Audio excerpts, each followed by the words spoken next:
এক মুসলমান অন্য মুসলমানের নাম বিকৃত করা হারাম, এটা আমরা জানি না।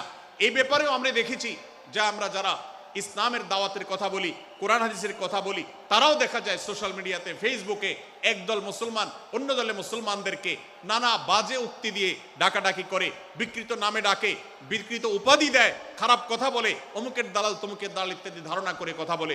এই কাজগুলো হারাম, এগুলো আমরা কখনো করব না। আমরা যেন কেউ কাউকে নিয়ে বিদ্রুপ না করি, ব্যঙ্গ না করি, কেউ কাউকে যেন বাজে নামে না ডাকি, কেউ যেন কাউকে খোঁচাখুচি না করি, কেউ যেন কাউর নাম বিকৃত করে তাকে না ডাকি। ভাইরা আমার, এই আয়াতটি আমি শুরুতে তেলাওয়াত করেছি। আল্লাহ বলেছেন, ইয়া আইয়ুহাল্লাযীনা আমানু লা ইয়াসখার কওমুম মিন কওমিন আসা আন ইয়াকুনু খায়রাম মিনহুম। হে ঈমানদারেরা, হে মুসলমানেরা, তোমাদের কেউ যেন অন্য কারোর নাম ধরে অন্য কাউকে ব্যঙ্গ বিদ্রুপ ঠাট্টা না করে। আমরা একে অন্যকে নিয়ে ঠাট্টা করি কি করি না? বিদ্রুপ করার রোগ আমাদের মধ্যে আছে না নাই? ভাইরা আমার, জাগতিক বিষয় তো আছেই, এমনকি দুর্ভাগ্যজনক বাস্তবতা হলো ধর্মের নামে, ইসলামের নামে একদল মুসলমান অপর দল মুসলমানকে নিয়ে হাসি, ব্যঙ্গ, বিদ্রুপ, রাসাহাসি এবং নাম বিকৃত করা এবং খোঁচাখুচি করা, এই কাজগুলো আমাদের মধ্যে আছে না নাই? আমরা যারা ইসলামের খেদমত মনে করে আমার ভিন্ন মতের ভিন্ন দলের মুসলমানকে খোঁচাখুচি করি, আমরা যারা আল্লাহর খেদমত মনে করে, ইসলামের সেবা মনে করে, দাওয়াতের কাজ মনে করে, ইসলাম প্রচার মনে করে ভিন্ন মতের অন্য দলের মুসলমানকে নিয়ে ব্যঙ্গ বিদ্রুপ আর হাসাহাসি করি, তাদেরকে সোশ্যাল মিডিয়াতে, অনলাইনে, অফলাইনে তুচ্ছ-তাচ্ছিল্য করি, আল্লাহর শপথ করে বলছি, এটা ইসলামের সেবা নয়, এটা হলো প্রবৃত্তির পূজা, এটা হলো আপনার নফসের পূজা, এটা হলো আপনার প্রবৃত্তির গোলামি করা, এটা আল্লাহর গোলামি নয়, এটা ইসলামের খেদমত নয়, এটা ইসলামের 12টা বাজানো। ভাইরা আমার, কোন অবস্থাতে একজন মুসলমান অন্য মুসলমানকে নিয়ে ব্যঙ্গ বিদ্রুপ করতে পারে না। আমার মুসলমান ভাই যদি কোনো ভুল কথা বলে, ভুল কাজ করে, আমি যথাযথ নিয়মে তাকে সংশোধনের চেষ্টা করব, সমালোচনা করার দরকার হলে সেটাও করব, কিন্তু হাসাহাসি নয়, বিদ্রুপ নয়, ব্যঙ্গ করা নয়। আজ আমাদের তরুণদের মধ্যে এটা একটা আর্টে পরিণত হয়েছে। আপনারা রোস্টিং ভিডিওর কথা কম বেশি সবাই জেনে থাকবেন। রোস্টিং ভিডিওর কথা আপনারা জানেন কি জানেন না? ভাইরা আমার, রোস্টিং ভিডিও নামটা দেখেন, অর্থাৎ কাউকে রোস্ট করা। আমরা মুরগি রোস্ট করার কথা জানি, এখন মানুষ রোস্ট করার সিস্টেম শুরু হয়েছে। একজন মানুষের কোনো ভুল কিছু পেয়েছেন, অবশ্যই আপনি সমালোচনা করবেন। আপনি একজন মুসলমান হিসেবে জানতে হবে কারোর ভুলের সমালোচনার মূলনীতি আছে। মূলনীতি আছে না নেই? কোরআন এবং সুন্নাহর বাতানো যে প্রিন্সিপাল, সেটাকে লক্ষ্য করে, সেটাকে আমলে নিয়ে, সেটাকে ধরে ধরে যদি আপনি সমালোচনা না করেন, তাহলে আপনার এই সমালোচনা এটাই আপনাকে জাহান্নামে নেওয়ার কারণ হতে পারে। ভাইরা আমার, সূরা হুজরাতের এই আয়াত, অর্থাৎ 11 নম্বর আয়াত, এই আয়াত বলছে আমাদের জন্য কোন মুসলমানকে, কোন মানুষকে ব্যঙ্গ বিদ্রুপ করা হারাম। কোন মুসলমানকে ব্যঙ্গ বিদ্রুপ করা কি হারাম।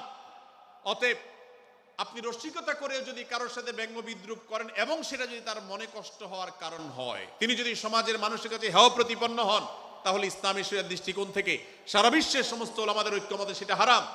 আমরা চুরি করা হারাম জানি, আমরা ডাকাতি করা হারাম জানি, আমরা মাদক সেবন করা হারাম জানি, আমরা নামাজ ত্যাগ করা হারাম জানি।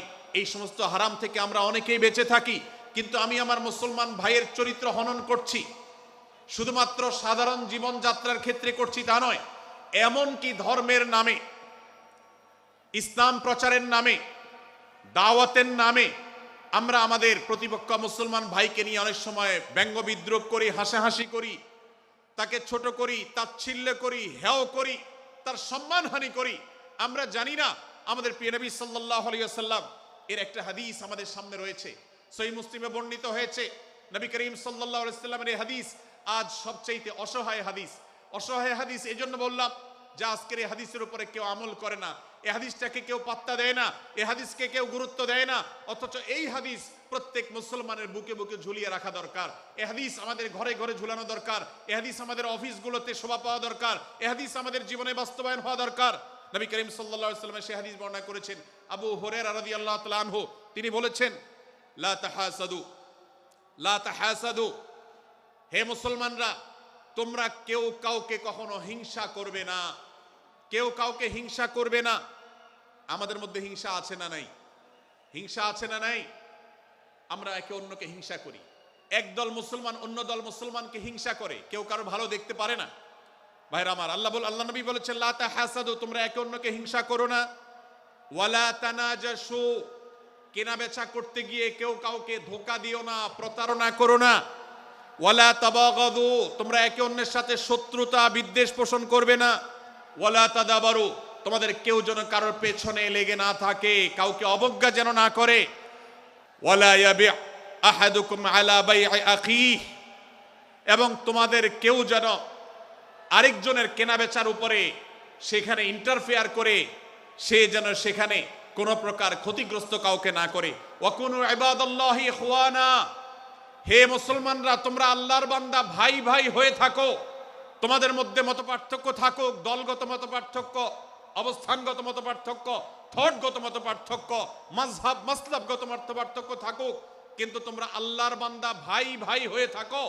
এক দলের মুসলমানকে আল্লাহ তাআলা ভাই ভাই হতে বলেন নাই, এক গ্রুপের মুসলমানকে আল্লাহ ভাই ভাই হতে বলেন নাই, এক বলয়ের মুসলমানকে আল্লাহ ভাই ভাই হতে বলেন নাই, নিজ দলের মুসলমানের সাথে আল্লাহ ভাই ভাই থাকতে বলেন নাই। আল্লাহ বলেছেন সকল মুসলমানদের সাথে ভাই ভাই হয়ে থাকার জন্য, ভ্রাতৃত্বের বন্ধনে থাকার জন্য। এজন্য আল্লাহ নবী সাল্লাল্লাহু আলাইহি ওয়াসাল্লাম সে নির্দেশ করেছেন।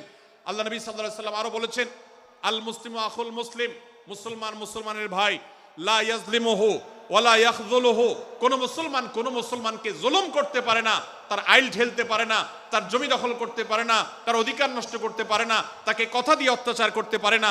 ওয়ালা ইয়াখযুলুহু, তাকে অপমানিত করতে পারে না, লাঞ্ছিত করতে পারে না। ওয়ালা ইয়াকযিবুহু, তার সাথে মিথ্যা বলতে পারে না। ওয়ালা ইয়াহকিরুহু, তাকে তাচ্ছিল্য করতে পারে না। আত্তাকওয়া হাহুনা, আত্তাকওয়া হাহুনা, আত্তাকওয়া হাহুনা। নবীজি তিনবার নিজের বুকের দিকে তাকিয়ে দেখিয়েছেন, তাকওয়া এখানে, তাকওয়া এখানে, তাকওয়া এখানে। আমাদের অন্তরকে ভালো করতে হবে, সমস্ত মুসলমানদের জন্য উদার হতে হবে, কলিজাকে বড় করতে হবে, মনটাকে ব্রড করতে হবে, প্রশস্ত করতে হবে, অন্য মুসলমানকে ভাই মনে করতে হবে। কোন ভিন্ন মতের মুসলমানের সাথে শত্রুতা পোষণ করা যাবে না। ভাইরা আমার, অতএব এই হাদিসকে সামনে রেখে এই হাদিসের শেষ অংশে নবী সাল্লাল্লাহু আলাইহি ওয়াসাল্লাম বলেছেন, আল মুসলিমু কুল্লুল মুসলিমি আলাল মুসলিমি হারামুন দমুহু ওয়া মালুহু ওয়া ইরদুহু। এক মুসলমানের জন্য অন্য মুসলমানের তিনটি জিনিসকে আল্লাহ তাআলা হারাম করে দিয়েছেন। কোন মুসলমানের রক্ত এটা প্রবাহিত করা, কাউকে হত্যা করা যেরকম হারাম, কোন মুসলমানের সম্পদ অন্যায়ভাবে আপনি ভোগ করবেন, দখল করবেন, মেরে দিবেন, এটা হারাম। ঠিক একইভাবে কোন মুসলমানের সম্মান নষ্ট করবেন, ইজ্জত নষ্ট করবেন, সম্ভ্রম নষ্ট করবেন, অপমান করবেন, এটাকে আল্লাহ তাআলা হারাম করেছেন। আল্লাহ তাআলা আমাদের সবাইকে অন্য মুসলমানদের ব্যাপারে এরকম দায়িত্বশীল ভূমিকা রাখার তৌফিক দান করুন, বলুন আমিন। ভাইরা আমার, সূরা হুজরাতের 4 নম্বর আয়াতের এই শিক্ষাকে ধারণ করে আমরা কারোর প্রতি ব্যঙ্গাত্মক আচরণ করব না। অনেক মুসলমান আছেন অন্য মুসলমানদের নাম ধরে ধরে বিদ্রুপ ব্যঙ্গ করেন, নাম বিকৃত করেন। অনেক সময় আমরা রসিকতা করেও আমাদের অনেকের নাম বিকৃত করি। আল্লাহ সুবহানাহু ওয়া তাআলা এটাকে হারাম করেছেন। এমনকি নবী সাল্লাল্লাহু আলাইহি ওয়াসাল্লাম বলেছেন, লা তাকুল লিকাসিরিন ইয়া কাসিরু, কোন খাটো বা বেটে মানুষকে হে বেটে, হে খাটো এরকম বলে ডেকো না। নবী সাল্লাল্লাহু আলাইহি ওয়াসাল্লাম বলেছেন, এভাবে ডাকলে তিনি অপমানিত হন। আল্লাহ তাকে এভাবে সৃষ্টি করেছেন। আমরা অনেক সময় দেখা যায় একে অন্যকে খোঁচা মারতে গিয়ে তার গায়ের রং কালো হলে, তিনি দেখতে আকারে ছোট হলে তাকে আমরা ব্যঙ্গ করি, বিদ্রুপ করি, তাকে আমরা তাচ্ছিল্য করি, তাকে আমরা অপমান করি, তাকে আমরা অপদস্থ করি। ভাইরা আমার, এটা আমাদের জন্য হারাম। আমি আবারও বলছি, চুরি হারাম আমরা জানি, ডাকাতি হারাম আমরা জানি, আমরা অন্যান্য হারামের কথা জানি, কিন্তু এই যে এক মুসলমান অন্য মুসলমানের অধিকার নষ্ট করা হারাম, এটা আমরা জানি না।